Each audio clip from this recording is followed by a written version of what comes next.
Ночь в Одессе.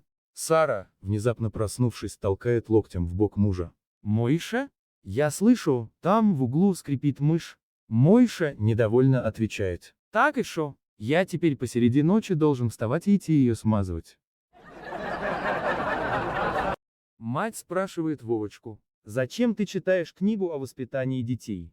Он посмотрел на нее и отвечает. Контролирую тебя, не перегибаешь ли ты палку? Пришла устраиваться на работу в фирму и спрашивает начальника отдела кадров. А куда делся прошлый сотрудник? Тот посмотрел на нее и говорит. Ушла в декрет. Девушка подумала и отвечает. Опасно у вас.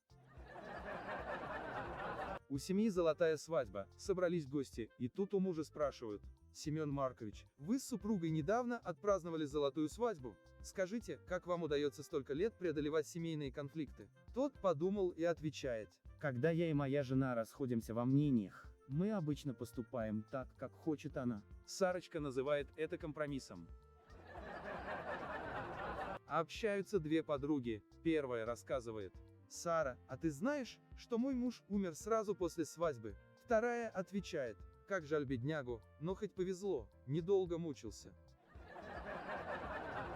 Мужик попал в ад. Черти предложили ему выбрать наказание. Ходит он, смотрит. Там сковородки лижут, там камни тяжелые ворочают, все как-то неприятно. Вдруг видит, какой-то бомжик, и его ублажает симпатичная деваха. Мужик сразу радостно кричит, что это ему подходит. Черт, обращаясь к девице. Ксюха, иди отсюда, вот тебе и смена прибыла. На военном корабле боцман спрашивает капитана. «Капитан, а почему у нас во всех каютах висят картины Айвазовского?» Тот посмотрел на него и отвечает. «Это не картины, боцман, это иллюминаторы». Учительница спрашивает у ученика. «Вовочка, почему ты опоздал на урок?» Мальчик отвечает. «У моего дедушки случился удар». Учительница взволнована. «Что, у него больное сердце?» Вовочка успокаивает. «Нет, у бабушки слишком тяжелая сковородка». Разговор в трамвае. Девушка стоит возле мужчины и говорит. «Мужчина, не уступите даме место». Мужик посмотрел на нее и отвечает. «Ничего, постоишь, уже один раз вот так женился».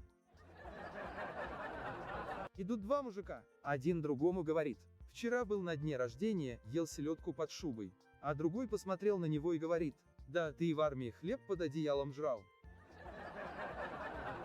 Начальник нажимает на кнопку и говорит своей секретарше. «Леночка, 2 кофе, пожалуйста». Голос из динамика. «Андрей Петрович, вы можете меня хотя бы на выходные оставить в покое? Отойдите от домофона».